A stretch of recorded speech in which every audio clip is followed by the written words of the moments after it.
talking about enemies or opposition that we're going to encounter, especially as we're focusing on end times that will intensify and increase. First one I look at is just the approach that the enemy takes.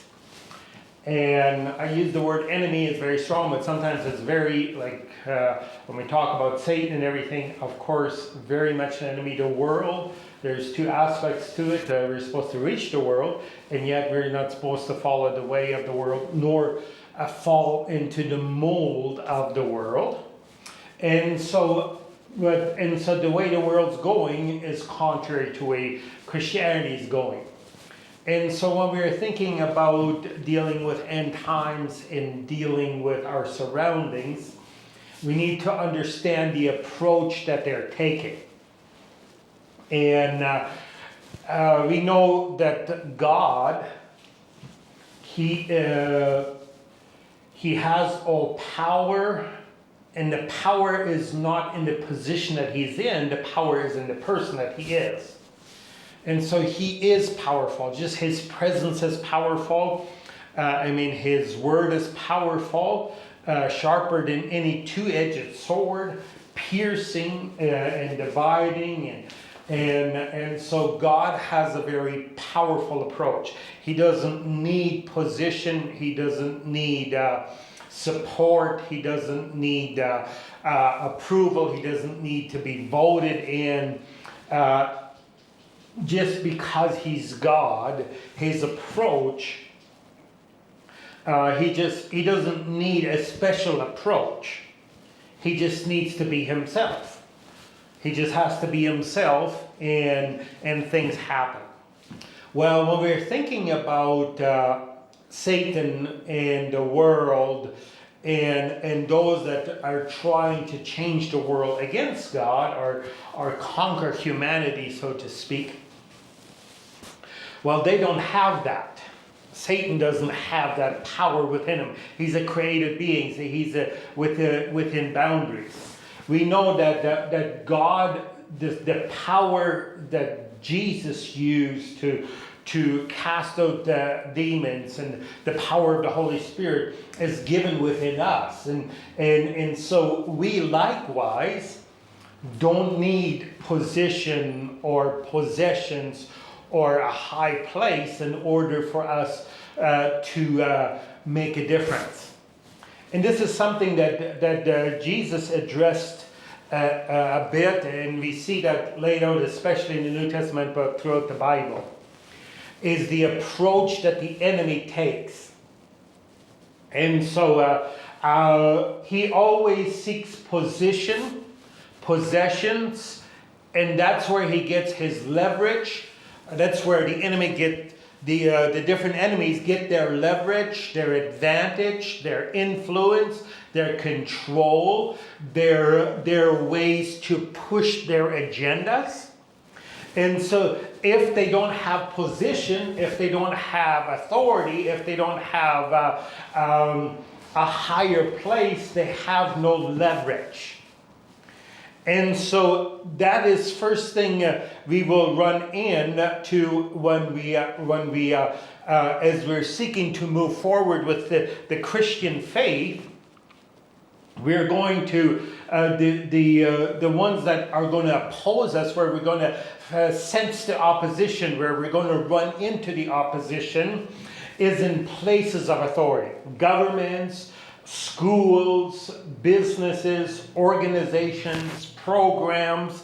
They will always seek those leadership positions. And one of the things that we see also in the Bible is the unsaved. They would try to come into Israel and try to get the higher positions. And that's the very thing that's happening in churches even, very much, that the world does not want to come and be educated in the church. They want to come and lead the church. And so a lot of people that are seeking position or a higher up influential place in the church are not saved people. And that's something we have to very, very much guard against and discern. Because that is going to be, we're going to run a lot of that into churches. There's so many churches, they are governed, they are led, they are influenced from the world, and the world has come in. And of course, as the Gibeonites, they came and presented themselves as servants, but later on it says they were some of the leaders in battle and leading the people in the higher up positions. And so that the world comes in as a servant, but they don't want to be a servant. They want the higher position. And so as we are running into the enemy, as we are seeking to advance in Christian faith, we know that the devil wants to stop the Christian faith. He wants to stop people from being saved. He wants to stop people from knowing the Lord. He wants to stop people from having that confidence and assurance and faith of God to make it through the battle. And so he wants to control. We see this starting with Satan. What did he sought? He sought the position of God, the place of God, because he wanted that control, that rule. When we look at Jesus, he didn't have much issues with the people. It was those that were in religious position of authority and in society, those that were in position of authority, those were the ones that opposed him because they used that leverage. And those that are passionate about opposing God, they will always seek position to do so. And so we saw that starting with Satan, and we see that in the religions, we see that in the world, we see that in the communities, and very much, we have so much in education. They very much try to get into leadership positions in educational places and in the communities. And so what did we see? Jesus run into these religious leaders, and the community leaders and the country leaders. And same with the disciples.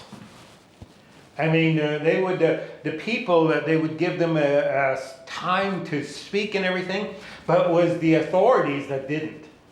And so that is what they always use position, and they're very much possessions that they have, but that is what they use. That's the only power that they have, the only leverage that they have, the only way that they can try to influence and educate and aiming at God's people, trying to bring to nothing Christianity and trying to influence and bring the world under control, using fear tactics, using control, using education, using philosophy, using all those things, to implementing all those things to try to bring the world under a different control, different leadership than God.